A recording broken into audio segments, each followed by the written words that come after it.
Hey everybody, it is Saturday morning date. Um, I'm trying to get situated here, but I don't want to be on top of Chris. Yeah, it's been a little while. Just getting settled back in. All right, let me get this set up here. Awesome. Yeah, we wanted to give you guys a little bit more of a heads up than we typically do. So we went ahead and dropped in a little teaser 30 minutes before. Just because I know that everybody had asked before, hey, when are you going live? And we just kind of throw it up whenever we can.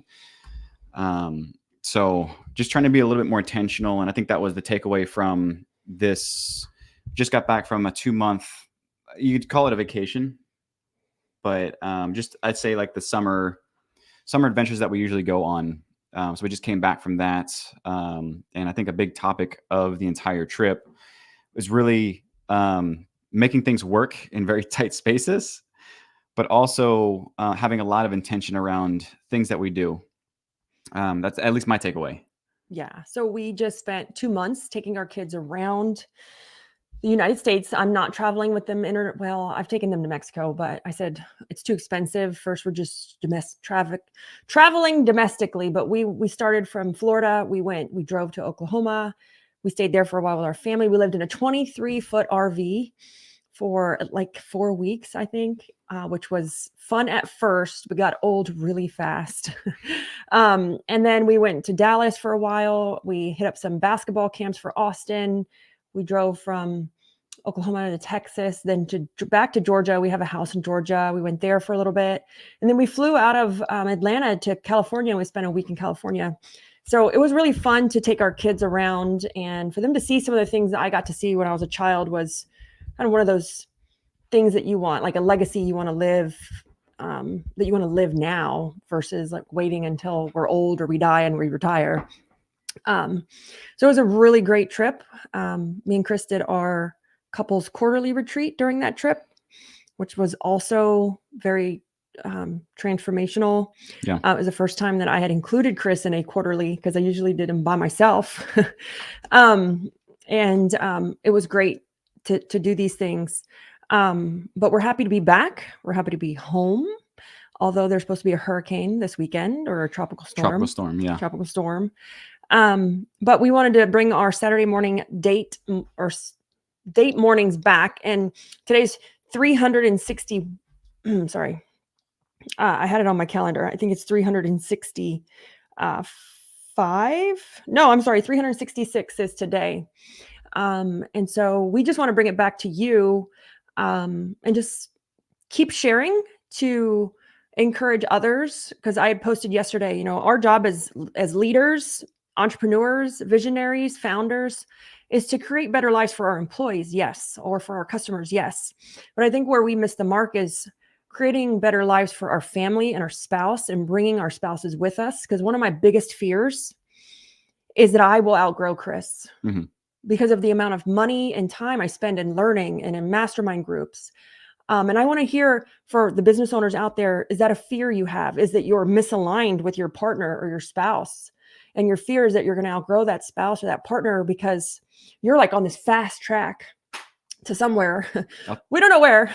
Yeah, I'll tell you what, I was terrified. I even still have those thoughts, but no, it's I was terrified before of not being able to catch up or be able to share the same light that Libby is, running in, because I'm like, holy cow, like the how she can, make decisions and move so quickly. Whereas I am the introvert. I'm the person that's usually taking time, planning things out, strategy, analysis paralysis. But I have a different mindset, in a different way. So for me, I was really scared that I wouldn't be able to keep up until, really two different things. One was before this couples retreat, I had to settle in on that I had a place that was completely separate from the entrepreneurial mindset, which was go hard, go fast, or go home. So I could still be a supporting role in the whole scheme of things, which for me, it's all about fixing, building systems, that type of thing, as well as being extremely supportive through the whole process. And I can still share in those small wins. I can still share in, kind of like how it's growing, how it's evolving, and be able to still do my own thing later. But I'm learning in my own ways, not the same way. I want Yep. to say It's not the same way. learning in my own ways. But we can still run together at a pretty similar pace. Yes. And so we have Jeremy's on. Hey, Jeremy. Hopefully you're having a great morning, but he says he loves the vulnerability and we need more of this as entrepreneurs with one another. And I agree. Chris said something to me during one of our morning dates. No, I don't know when it was. Details, right? That I thought was really eye-opening because I didn't know that I did this, but he said that I gave him the space to, well, I don't even remember how you said it. You gave me an outlet. Oh, I gave him an outlet. Versus like, it has to be this or it's my way, or I gave him an outlet to say like, if this is not comfortable for you, you can go this way. Like, it's okay. If you want to explain that a little bit. Yeah. more. And for me, what I mean by like, she gave me an outlet was, let's just talk about business for now. And, the whole entrepreneurial and faith I saw commented in here. Gabe and I were just saying this last night. She's 1,000 miles per hour. He's 100. I totally feel you, Gabe. I'm like, whoa, hang on a minute. But for me, she gave me an outlet means that, I don't have to be this person who's on social media, walking on stage, this and that,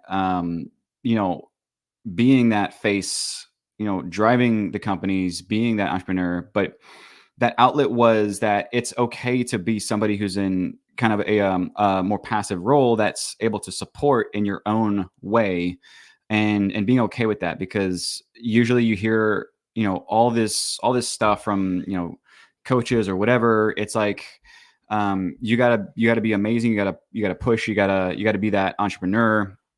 But there's never anything that's really built or designed around those entrepreneurs, as you mentioned, Libby, or the people who are a little bit more of a passive role or a supportive role. There's never anything that's really, pushing that message out there.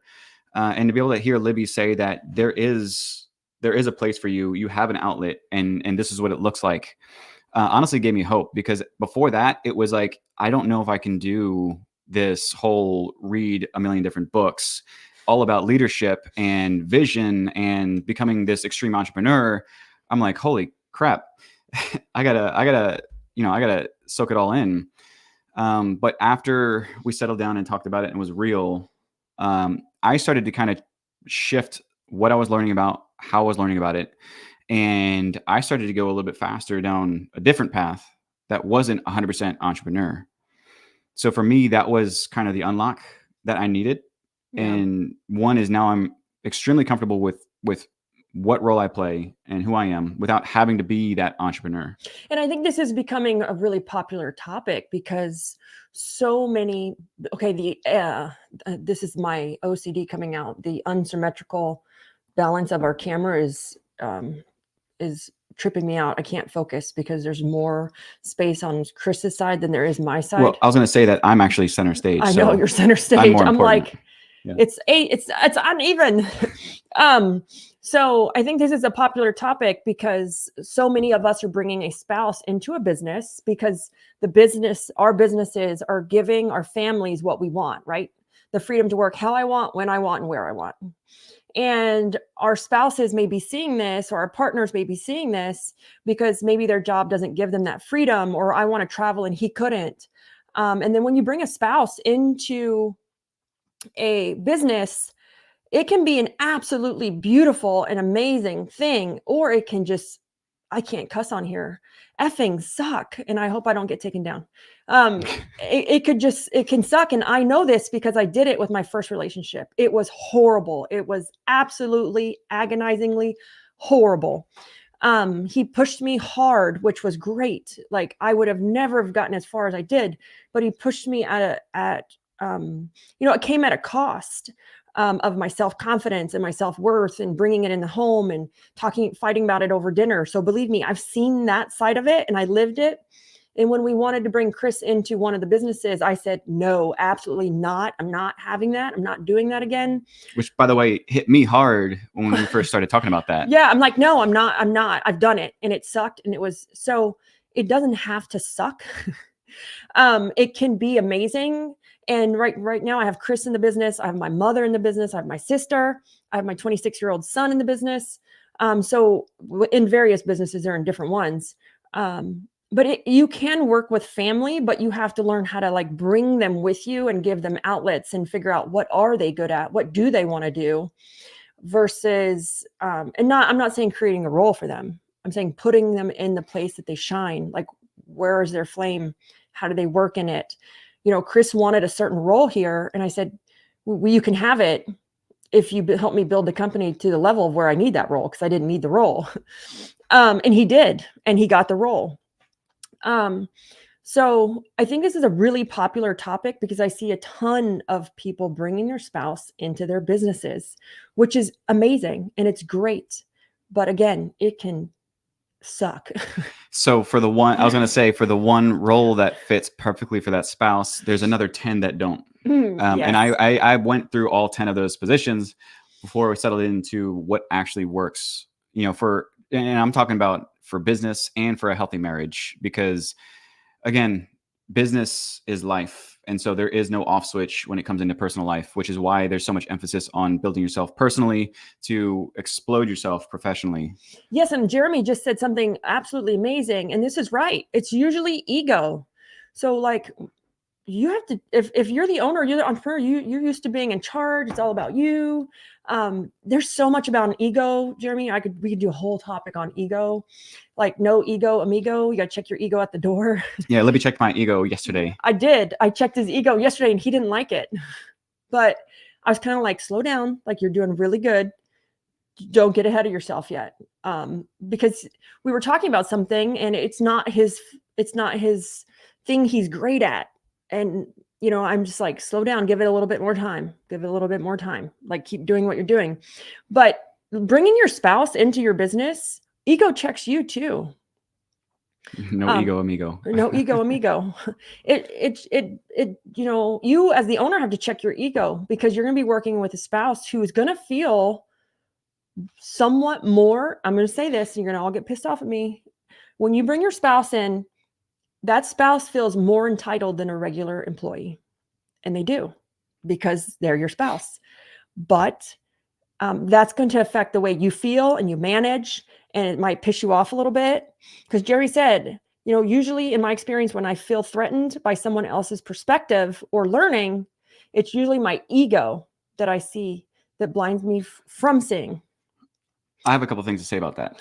And then I want to actually ask you a question on what you thought, like if there was something that you said to set the tone before I actually started, because I think that's something that's everybody's missing. So hang on to that thought real quick. And Jeremy, that popped in. I said something the other day about what you said. It's usually my own ego.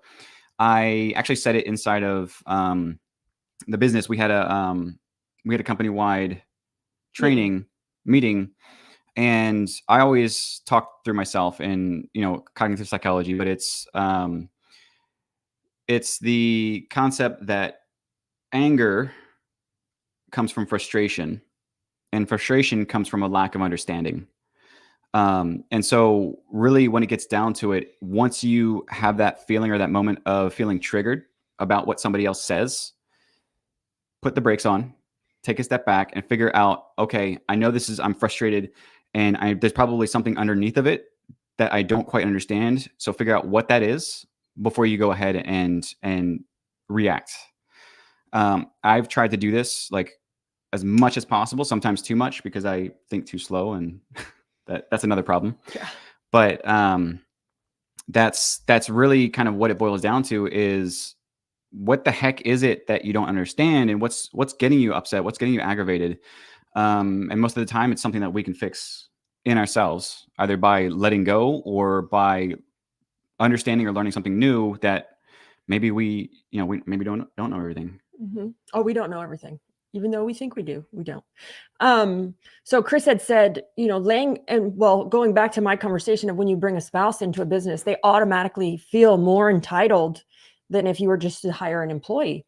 And that can play on our egos like, whoa, buddy, back up a little bit. I've been running this by myself. And now all of a sudden you want to say, or where do they fit in that dynamic? Because they're not just an employee, but they are. Like they have to start somewhere. And so, when Chris first came into our business, I had ground rules. Oh, I had ground rules. And had nothing to do with my ego, but everything from my past and the fear of my past, of it happening again. So I had some simple ground rules that I would not manage him. I did not want to tell him what to do. I wasn't going to manage him, and I wasn't going to tell him what to do. Like that was my ground rules. He could work in the company, but someone else would have to manage him. So when we did that, I was sitting as the active COO or CEO, whatever you want to call it.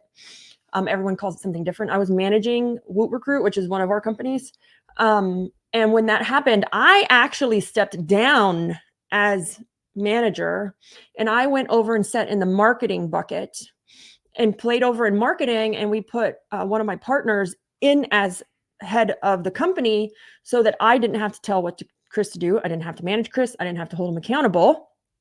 I think that was the best thing we ever done, because we got to work with each other for a little while until I was put back in that position. So I actually took an ego blow. It did hurt my feelings a little bit. I didn't want to step down, but I knew it was the best thing for the business. And we put someone else in charge for the time being while Chris was coming in. And it was a great dynamic because right off the bat, I wasn't telling him what to do and he wasn't telling me what to do. It was more like a collaboration. And I did have to check my ego at the door, right? No ego amigo, because I stepped down as CEO and I went over and headed the marketing seat while he headed ops. So, and we put someone else in charge. And I was like, man, but I want to be in charge. I'm the owner. Like I want to be in, and I stepped down. Yeah. So you intentionally created space so that I could go in. And I think for me also, because it was so new with business and marriage and whatever. We weren't new. We'd been married already like 10 years, Chris. Yeah. But like successfully working together. Yeah. And so I think that I had to get acclimated. You had to get acclimated. We had to kind of like get into this rhythm and figure out the little pieces. But in that testing period is you intentionally created openings for space for me. And we knew that this is going to suck for now because we're going to try to figure out how we fit together and balance each other out. But because there was a lot of friction between different points and different habits that we had to kind of slowly condition and clean up over time. But I think because there was that dialogue, it worked out and we ended up refining it, cleaning it, polishing it. And so now I manage him. Oh, yeah. But now again, there's no real bumps when it comes to business and marriage because we have this really, really strong boundary or border. And here's the thing. If you're bringing your spouse into your business, you have no idea how they work at their job. Like you've never went to their job to see, are they a good employee? Do they suck? Do they stand by the water cooler all day and talk? Or are they great? Are they a hustler? Are they you don't know. Like you're bringing them in thinking they have the same energy, commitment, mentality as you. And I'm going to tell you right now, they don't, because they're not an entrepreneur. Like, so I would love to, if anybody has any other experiences with how they started with their spouse, I would love for you to just drop a quick little insight into the comments. I know Taylor's watching. I know Faith is watching. I don't know if Gabe is watching. Jeremy, I would love to hear your insights as well. But creating that space allowed me to see how Chris works. It allowed me to see his habits, how he works. Is he, is he efficient? Is he inefficient? Does he need help? And at first he needed a lot of help. Oh yeah. Because he was a disorganized walking mess when it came to like his calendar, and he couldn't follow through on things. He would forget. Like, I mean, you remember those days? Oh yeah. Like, I mean, I almost got fired. He almost got fired. I was like, Chris, can I come in and help you? Like, and he had to learn how to like create little bumpers and live by his calendar. All those things that real business people are supposed to do. He hadn't established those habits, but I was able to see it without us like fighting over it because I wasn't managing him. Um, so I think that, really doing that. And here's the one thing I want to say to all my owners watching is that, I do coaching for Debbie, for CBF members. We have Woot Recruit, we have Service Cart, we have Organize It, some of the businesses. And the one thing I see happen all the time, and I will call my coaching students out on this, is they're making decisions for their business based off of what's convenient for them, the owner, which is actually really selfish. And it's what kind of gets us stuck. They're paying themselves amount of money they shouldn't because the business can't afford it. They're hiring family or help, paying them a salary that they don't even qualify to make. But they're also making decisions that are, so what I'm trying to say is you and I and us, all the owners, founders out there, need to make the decision based off what's in the best interest of the business. And that's not always fun. Like, that's not always why we started a business. We started it because we want to do whatever the hell we want to do. I'm going to get taken off Facebook. And that's why we started it. But if we want to grow, we want to reach certain levels or mountains, right, of goals, we have to do what's in the best interest of the business, not what's in our best interest. And sometimes that's not fun. Sometimes that's an ego check. Like, when I stepped down, I knew it was in the best interest of the business. And I think down for like a quarter or 6 months. It wasn't long. Yeah. But it's what the business needed at that time. Yeah. And I see that Faith posted. Thank you for that, Faith. I do staff meetings in 10 minutes. Gabe is 30 to 45 minutes. And oh my God. And it's the same thing. Yeah. But the techs prefer that he runs them because he's better at listening and engages with the techs. I would 100% agree. Oh my God. I'm like, Chris, I'm in a meeting and I'm like, oh my God, he's still talking. It's what I think in my head. I don't say it out loud sometimes. But it's the emotional deposits. It is. But again, because we're fast, we're like, I don't need details, get to the point.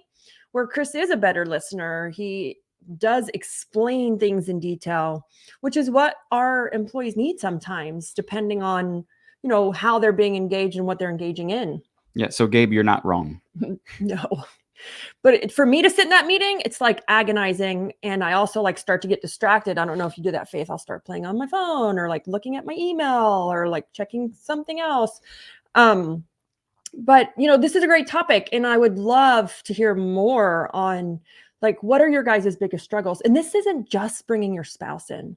This is bringing your brother in, your sister in, an adult child.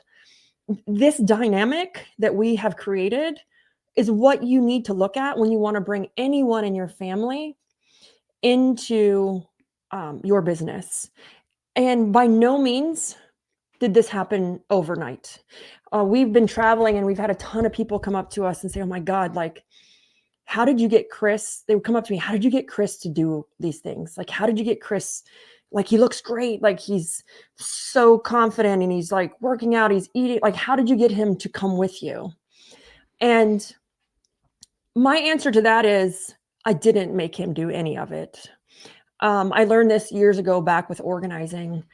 You can't make a disorganized person want to be organized. You can't go through their closet. She's saying, yep, I go organize the supply closet. Faith. You can't go, you can't make someone do something. That's the rule in professional organizing. But what you can do is lead by example, and they see what you have in you and how you've bettered yourself, like lost weight, you're more fit, the clarity, the confidence, they see that and they want it. So, and this came with our couples retreat as well, coming from this, but what it ended up being is that I had to find my own future in what Libby was doing. And it does not look the same, but it is very similar. And so it had to resonate with me personally for me to be on board with it. So it took me a little while to think through it. And as we were talking and exchanging ideas, there was that transparency of you being real with me to learn about myself. Yes. And what he said he had to figure out where his future lies with what Libby was doing. The only reason he said that, it's not because it's all about Libby.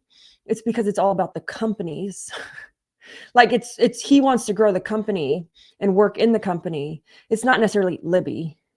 Right. And I would imagine to say that this is also kind of, in terms of the family vivid vision, it's kind of your vivid vision, where you're going to be Yeah. 3 years from now, 5 years from now. I still want to be a part of your life. So that's why I wanted to find something that was close to that as well. And something that I'm passionate about is the business.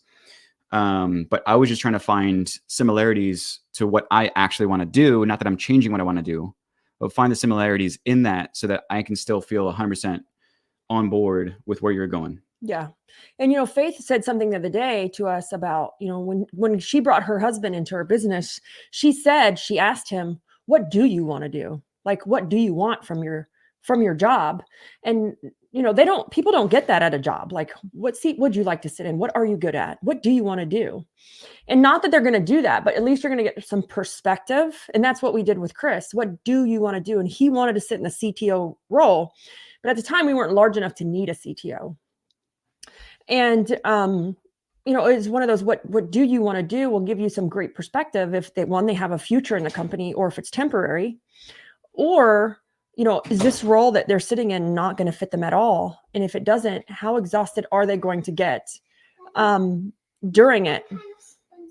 So we got a guest over here. Guest here. So we've been on for about 26 minutes. And so we're going to wrap up soon. But, to top off working together, we work from home because we work virtually, and we homeschool Yaya. So we have a very interesting, actually, someone said to me, and it kind of offended me, but I didn't know what it meant. I don't use very high vocabulary. And Yaya's our chief cuteness officer. But someone said something to me yesterday about our marriage, and they said it's unconventional. And she actually works in WootRecruit, and she goes, man, your marriage is unconventional. And I was kind of like, after we got off the call, I said, Chris, what did that mean? What did that mean?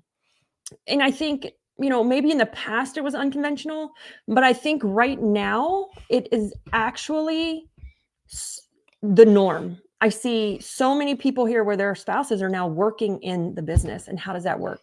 And so before we wrap up and say, good morning and goodbye, we have to really think about, you're not going to get here overnight. Because why? Chris and I have been through therapy before we work together, before we even work together. We've been through therapy separately. We've had moderator come in and help guide us through difficult conversations. And these were all before we worked together. So there were years and years of us working on ourselves and each other together before we just got here. Yeah.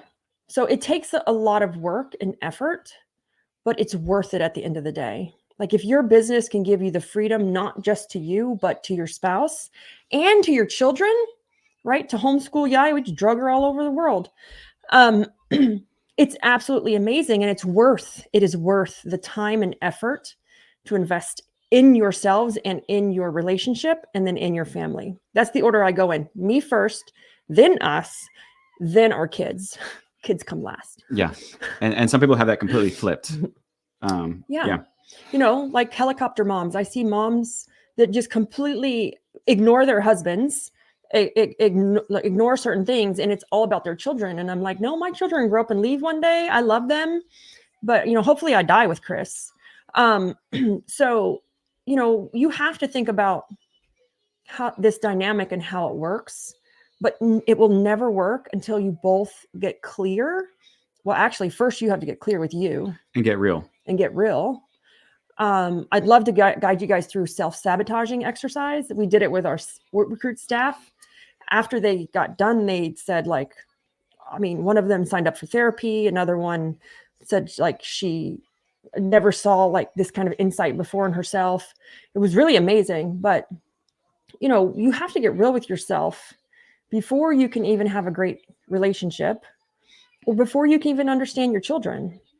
And so I see so many people out there it's all about the business, right? It's all about my kids. And I'm going to say it's not. It's all about you, and then your marriage, then your family, and then your business. Yeah. Yeah. And honestly, this is something that I'm really passionate about, because coming from a broken family, I didn't know any better, but I'm learning now what a great marriage should look like.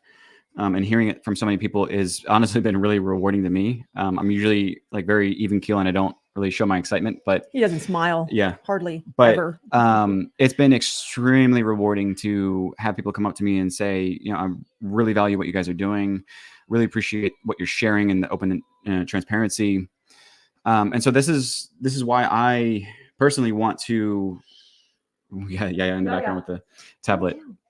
This is why personally I wanted to help start to do what we call a couples flow retreat or something like that, where we can start to kind of give back and sharing that with other couples, because I have a different perspective than Libby does. Yeah, and I have a whole framework on what we've been doing. I've been documenting it, of course.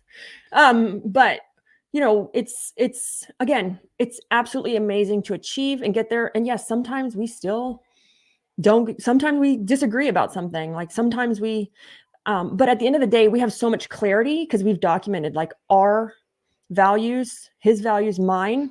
And I've asked him, I said, if you don't see me living my inner scorecard, call me out on it. Yeah. Right. We have inner scorecards that reflect our outer scorecards personally. And if you see me divert from it, call me out, hold me accountable. But there's no way he could do that if I didn't write down what those were. And give me permission. And give him permission. Ask him, call me out on it, please. And that's amazing. And he would have, and here I did this video the other day about my 3-year Vivid Vision. I hit my weight goal 3 years or 2.5 years early. I hit it, and I still maintained it on a 2-month vacation without using the scale. And I didn't have a scale. I was like, God, I hope I don't gain weight. How many of you guys have you go on vacation and you either gain a whole bunch of weight or you lose some because you went to another country and had better food. That's a whole nother topic. But the reason I was able to achieve some of those goals in 6 months versus 3 years is because Chris knew what they were, because I'd written them down, and he can help me get there. He can make the road shorter. And so it all comes down to like that communication and helping each other. It's the same thing with the business goals. We write them down so we see them, but other people can help us get to them. I told Chris, please do not let me eat blah, blah, blah. Like if you see me eat it, take it off the table. So every morning I was coffee in hand, ready to walk. Yes. And, every morning for our morning date, well, this is a whole nother topic. Chris has brought me coffee in bed every morning for the last few years. Well, since you stopped traveling. Yeah. And that was before morning date started. But, he does the things, and I know his goals too, because he wrote them down, so I can help him accelerate them. But when we're trying to do it by ourselves, it can't be done. That's why we join mastermind groups and peer groups. It just can't be done by yourself. So writing it down, sharing it with your family, your children, your spouse, can change your life. But the hardest part is sitting down and writing it down. Yes. So we've been on 30 minutes. It's time to wrap up. Want to say hi real quick. Hello, saw a couple of Drew. people popping up here. Lynette, I didn't forget you. And Amy Smith and Jeremy's still here. I think it's Layla. Ramos. This one. I don't know if it's Layla. And then Drew. We have a friend named Drew, and we call him Drewby. Drew's here this morning. But it's a real challenge. And, I think that the stage I set when we brought Chris in was the perfect way to bring your spouse in. So if you want to know what that is, go back and watch the beginning of the video of how we brought him into a company so that we could figure out how each other worked before we worked together. Yeah. So glad to do our Saturday morning dates. We're going to try to be more consistent now that we're home. School's starting and we're now anchored to Southwest Florida. We'll try to give you a little bit more Because school is notice. starting. We do homeschool Yaya, but Austin is in public school because he wants to play college ball and he wants to play high school basketball. So Austin is starting his junior year. So we will be busy parents.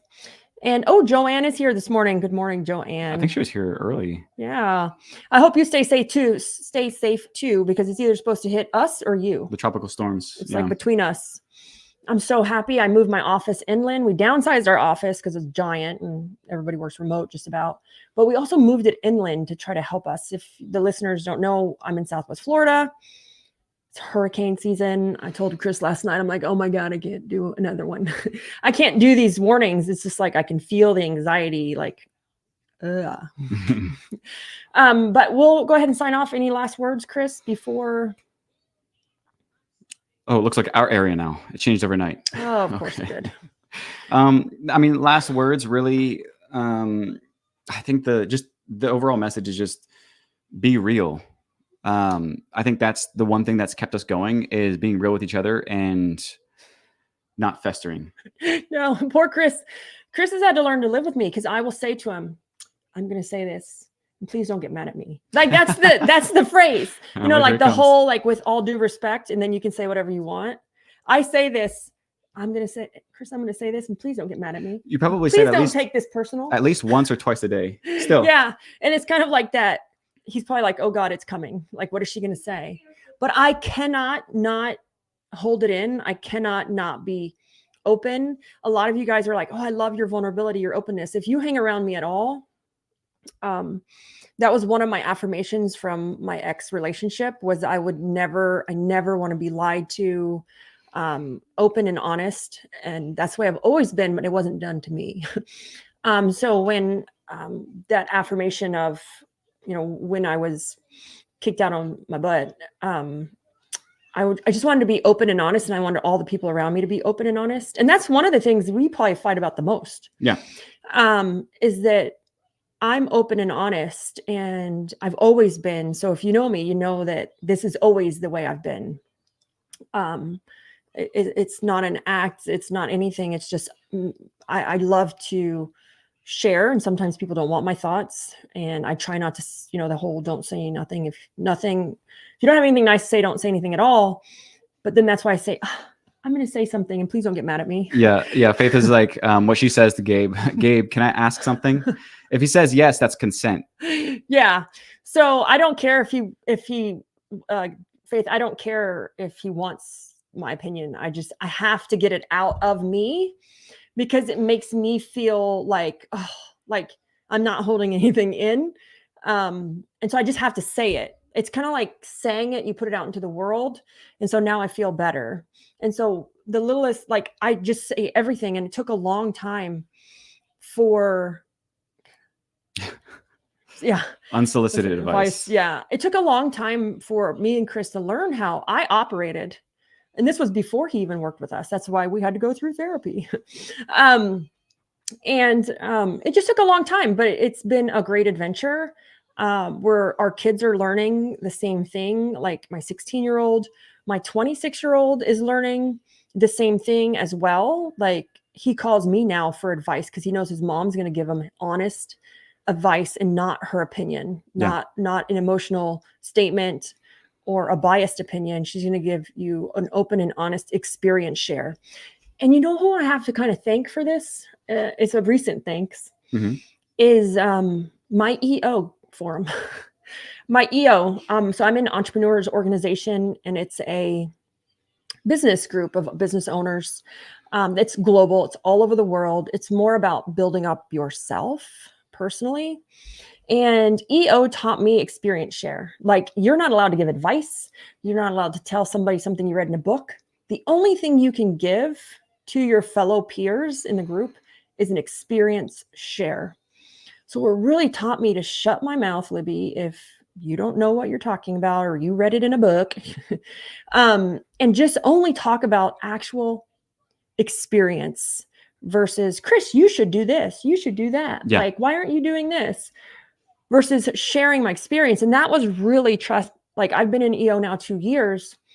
And that has such power in just learning that, because what they do in EO is they stop you if you're giving advice. They stop you if you're just, vomiting something you read from a book on somebody, but you've never tried it. And so I have to say that EO really helped me with that, because they would stop you in your tracks and say, no, you're giving advice. To really make me think about it in a different way and really mature in the way I communicate with people. Mm-hmm. So, okay, we keep saying we're going. We have to go. We were going to try to do some stuff outside before it rained, but I think it's already raining. Yeah. So, okay, guys, hope you have a great weekend. Tomorrow's Sunday brunch day. It's my favorite day. If there are things you want to do, like I've always wanted to do Sunday brunch forever, like fancy, drink a mimosa with my sunglasses on, sitting outside on a patio. It's just a thing I'd always wanted to do. And until I added it to my perfect week, we never did it. So what is the things you want to do every weekend? Whether it's relax, whether it's work. Hey, that's okay. I'm going to work later. What are they? And add them to your calendar so that you can get them done. And be intentional about it. And be intentional. Absolutely. Intentionality is my word of 2024. Intentional. All right, guys. Have a great weekend. Bye.